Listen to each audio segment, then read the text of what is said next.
is to, and supine really is to just create some more mobility. It creates a decrease in tension of the lumbar spine. It puts a little more slack into the muscles so that you can kind of get in there a little bit differently. And the best time to use this kind of work is if someone has limitations with lying on their stomach. So that would be they've had a recent abdominal surgery, they've had a baby and they're breastfeeding, can't lay on their stomach comfortably, they have knee issues that they can't, I mean any particular reason. Like gastrointestinal issues. And then also even just if you have time limitations, if you want to not take the time to go prone and turn supine and get everything resituated again. So you can kind of still throw stuff in there that's effective without really being disruptive to the session and cutting time. So muscles to target would be superficially the lats, deeper to that the erector spinae. You can actually do some QL work here, catch the edges of it. The posterior aspect of the obliques, even the serratus posterior inferior. Did you guys learn that muscle? We talked about it briefly at one point, but we never really went into it. It's located on the posterior ribs, kind of down to about T12. So if you're on the posterior aspect of the ribs, the lower ribs, then you're going to impact the muscle. And then, you know, getting down to the sacral attachments, including the iliolumbar ligaments, which attach the fourth and fifth lumbar spine to the PSIS, basically, the medial aspect of it. And then any of the sacral surface, you can as well. In terms of like the upper back, I do most of work from the head of the table, but you can do some work from the side. You guys have probably played around more with that than you have, say, the lumbar area.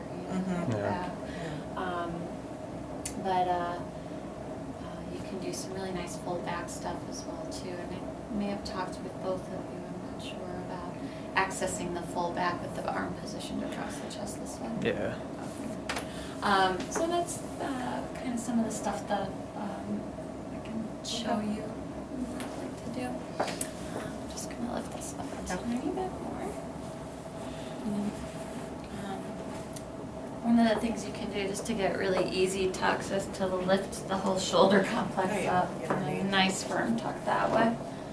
So it's really secure and I can move you around and it won't be too cumbersome. May come untucked as I do some work underneath this way, but it works. And then actually when I do the same side, like full back stuff, I'll probably actually pull the tuck out and keep the side loose that I'm working on. Because I'm not really moving you around a whole lot. I'm not worried about the sheet undraping, and your arm is going to be relaxed across your chest anyway to protect the drape. So for women, it's easy to still do this work without being at risk of exposing the client. You can actually do some really nice fascial work very easily, coming underneath to the sacrum and to the low belly. I think I did some of that work on you last week. I think so. There are 3 different areas where you can actually do that. You can come underneath the upper back here. Sorry, my hands are cold. And then just underneath the clavicles here. If breast tissue is in the way or an issue, you can also come a little bit higher from the head so that you can come on this area here. And actually you want to kind of just imagine your hands in contact with the fascia through. These are considered to be fascial diaphragm sites. So a diaphragm here of connective tissue at the top of the thorax. And you have a diaphragm right at the rib cage here, where you can come underneath into the back and just hold. Try and get some fascial change going.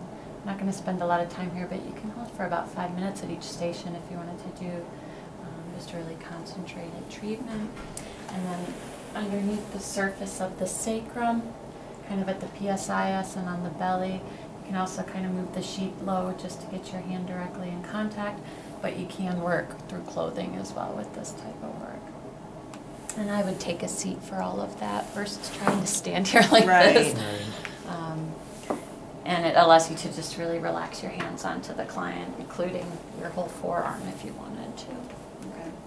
So in terms of actually getting some nice low back work in, get some lotion in right away. I do like to work kind of from this position here so that you can really work around the iliums, get the attachments of the lumbar spine. And my hand should warm up eventually. Sorry. What this allows you to do is kind of work all the way down to the gluteal attachments. So I'm actually underneath the iliac crest here. And I can come onto the sacral surface and cup around the upper aspect of the ilium. So you're kind of pulling down and out? Yes, Okay. yeah. I can come here. Now I'm at kind of the QL level. And the lumbar erectors into the obliques. And you just want to be really careful with the body mechanics here. You're not pulling with the back, you're lifting with the legs. Right. Here I'm coming up onto the rib cage. And then you can also work cross table to get a nice grab of the posterior rib cage. So this will get that serratus posterior inferior. It'll get the erector spinae as they attach on the rib cage. It'll catch the lats. Does that feel? Good. And you can do this one-sided as well. You can also really sit back and low in it. Just engages it nicely. Take some stress off your back too as a therapist if you're leaning a lot. Right. To just kind of crouch. Yeah. Take a break off the back. And then if you want, you can hook underneath the iliac crest, pin the shoulder down, and just give a nice stretch here. Okay? So it's like that similar stretch in prone, just and then you hook over on their ASIs, right? Okay.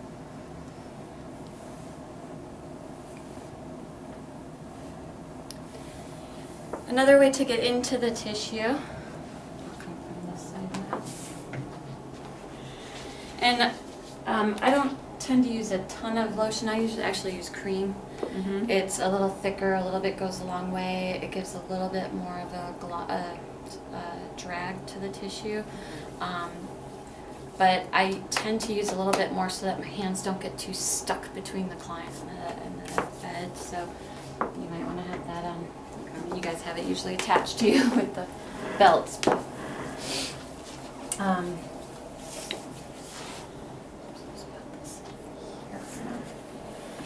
Another thing you can do is to come underneath with both your palms, and I'm going to my finger pads to find the SPs, and then I'm going to slip off the SPs into the lamina groove. So what I'm doing is getting my hands under, and I'm not curling my fingers, I'm creating a blade like that, so I'm actually bending at these joints here. You can use the table as leverage, so if you push down into the table, it'll allow your fingers to come up into that groove. And then I'm just kind of compressing up through there. If you want, you can create a wave-like movement. Okay. So you can get as low to the sacrum as you can. And then look how I push down into the table to allow my fingers to come up. It still is some pressure and force on your hands, but it's a lot easier than trying to like push up with my fingers, right? So I can just lean down and I can create some wave-like movement, and basically I'm saying doing this. Right. Okay. How's that? Good. So two different things that accomplishes. You can see the movement it's creating in her lumbar spine and lumbar area. but it also spreads the fibers out from the attachment sites on the SPs. It also, because of the weight of your body, allows me to really sink into the deepest layers of the muscle without it feeling like I'm just pushing through all of that. It just kind of comes into my fingers nicely. And you can really take that up to the rib articulation. And I'm actually turning my angle here a little bit versus gliding up this way. Right. So I can push down into the table and keep coming up. I can switch to a reinforced hand if it's too much weight. Okay. Right, so I can use more strength that Right. way.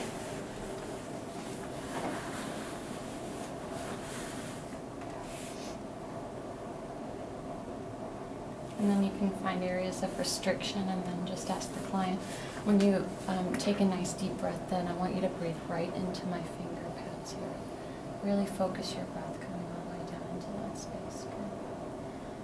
And that should release nicely as I hold here, soften up a bit.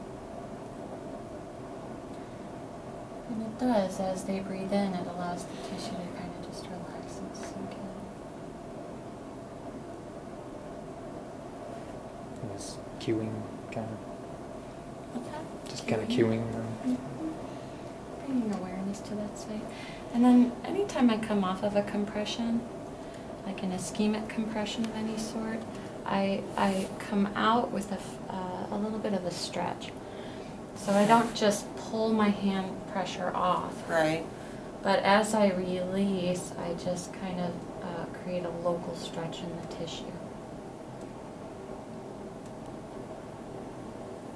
And it helps to kind of alleviate that awareness of that real point-specific pressure. Right. So you never kind of went down. You just kind of pulled with it. Pulled with it and eased my pressure out as I did that. Yeah, softening my hands. Yeah, you don't notice you coming out. Right.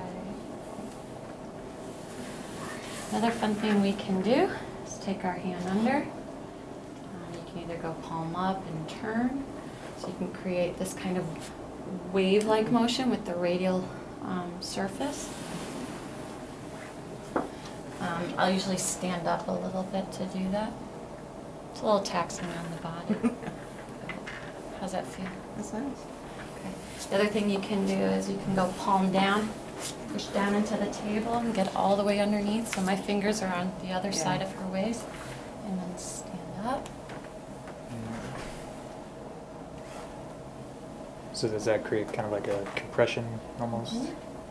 Yeah, so it creates a compression into the QL. Yeah. Definitely. Yeah, you can feel that. Yeah. You can play around with making it kind of a rotation. So it's almost like the shiatsu chairs. You can also use the other hand, lift and rock.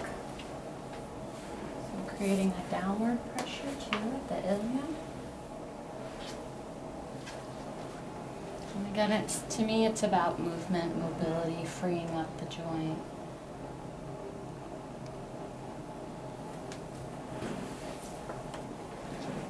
I'm just comparing both sides, nice and warm on the right.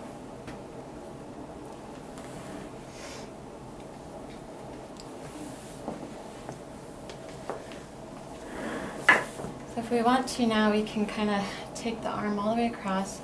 And most people will try to hold their arm there, just to also allow your arm to relax into that as much as you can too.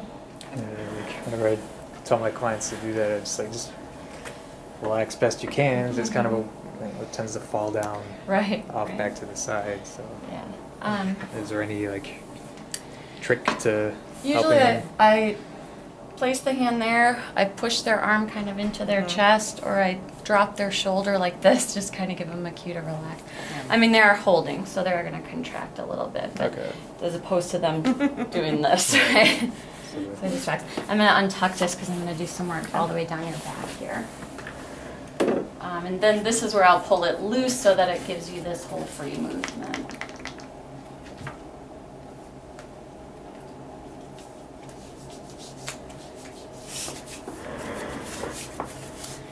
So here's where wellness work, you can really create just some nice kind of flowing.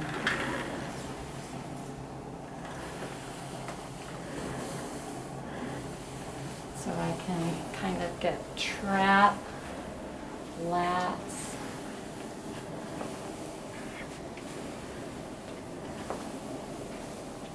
And I'm really just doing a picking up,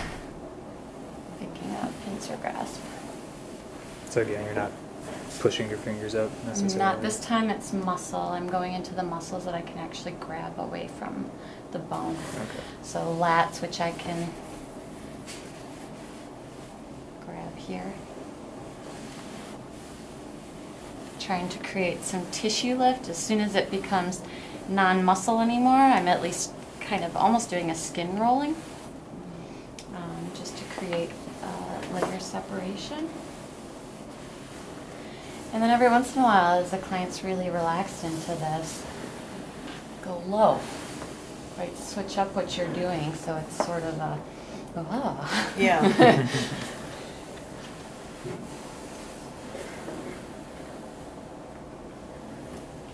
And if you want, you can even do sort of like a neck compression or squeeze. Mm-hmm.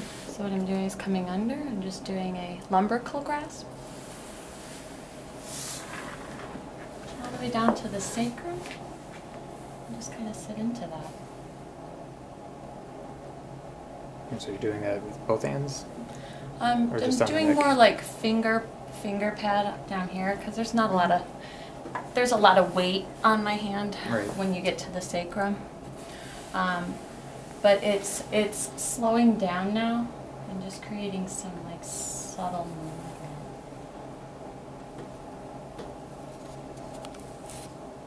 I'm just thinking like wave-like movement. Does that feel? Feels very relaxing.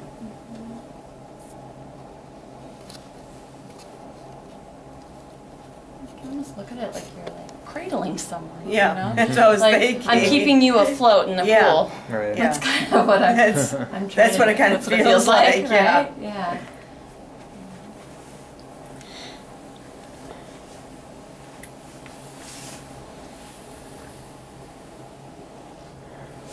You can also then, I mean, really incorporate a whole upper body treatment. So I can come underneath here and really get the back of the shoulder. I can take those same compressions I did this way, up into her thoracic. I could keep her arm out there, or I could actually put it around me.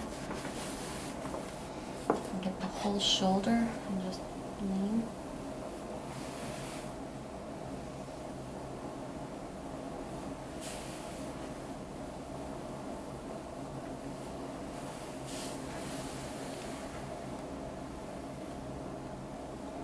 You can really flow very nicely all the way into an arm and hand treatment.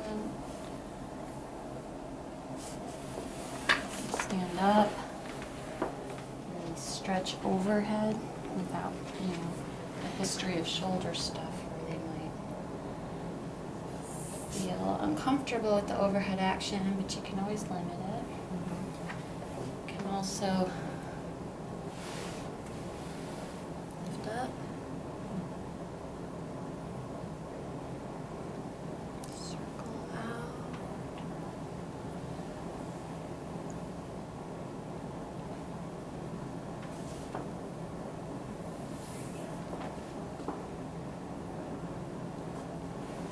And then you can take them across again if you want to. Give a nice tuck and work around to the other side and kind of try to model a little bit of what you did. I mean, that was all kind of free-flowing with me, so I have to kind of pay attention to what I'm doing. Right. So I can try to at least replicate some of it on the other side and make Right. it consistent from side to side. If you want to, also a nice transition then is once you've got their hand over here, is to just kind of twist here. You can do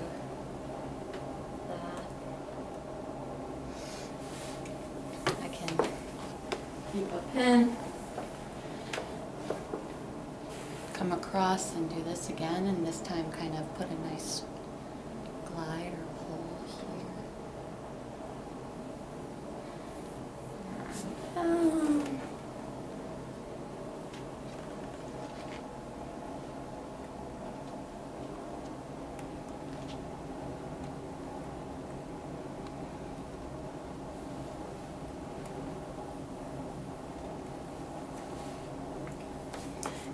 work to this side. And even with that little bit of work, I mean, take a look at it from the head of the table especially.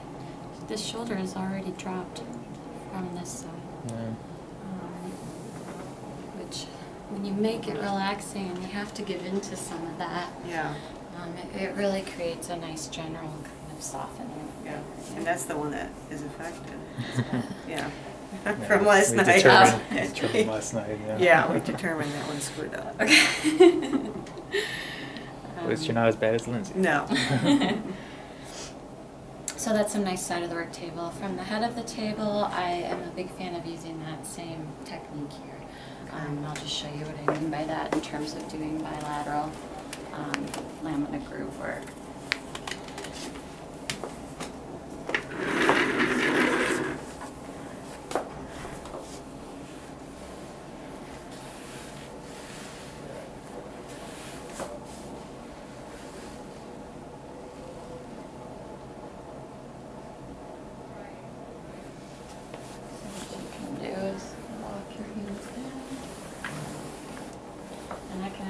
All the way down to the sacrum. I'm not gonna, right? Kind of have to stay on the side here to do that. And what I normally do if I'm working from this position is turn my head. That's just my personal preference, so I'm not breathing on them. If they want to have a conversation, my voice is kind of turned. I'll stay centered when I'm not talking and keeping my head down just a little bit, so again, I'm not breathing on them. So for getting underneath, I'm going to, again, I'm coming up on either side of the SPs into the lamina groove, and I'm either going to do just a straight compression up and release, compress and release, compress and release. Or you can turn it into a wave-like movement as well. So as I compress down, I'm going to pull toward me a little bit more, release, and do that. And then your other option is to alternate. So it's creating a more of a mobility and movement, and just kind of switching it up a bit. And the goal is to really see the client's body lift. Making sure here that your forearms are going to be very close to their head, but that you're not pushing on their hair. So you don't want to be pulling their hair while you're doing this, which is easy to do if they have a lot of it. So just as you come in, start out, and then bring your elbows to their head.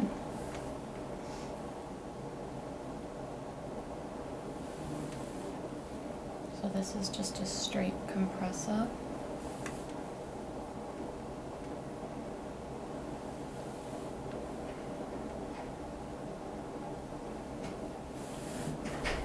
This one's more wave-like, dropping a little bit lower in my body, or kind of rounding down.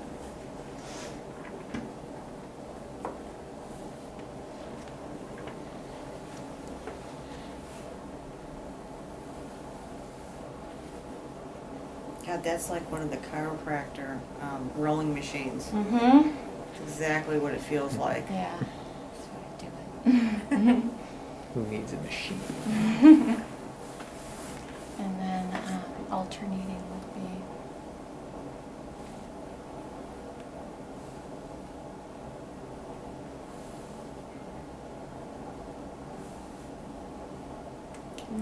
where you feel tissue change, you can get really specific and minute with the work.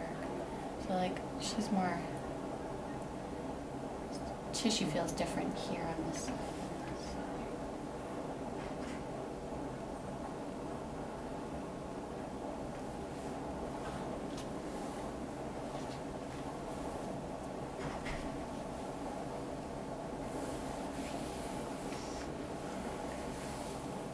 If you want to, you can come all the way under while still grasping the neck. Pin and stretch. Can you give me the weight of your head here? Good. Stretch over.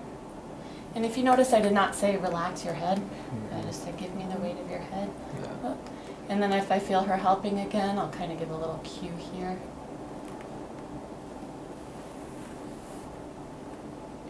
Is it helpful to like give a physical cue when you verbally tell them the first time, so then when you do it next time, they kind of make that connection? Yeah, I think that's a great idea.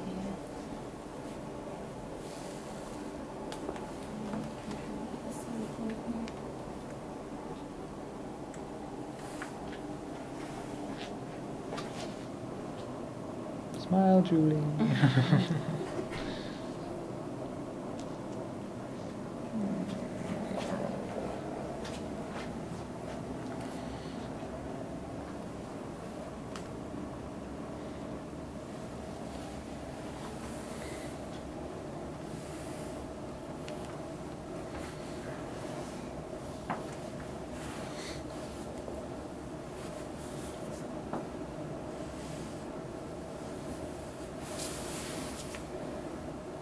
The ones I use primarily the most, but I like, to get specific when I'm not training the client. I kind of addresses the full back, as I would say, replicating it on the other side as well too.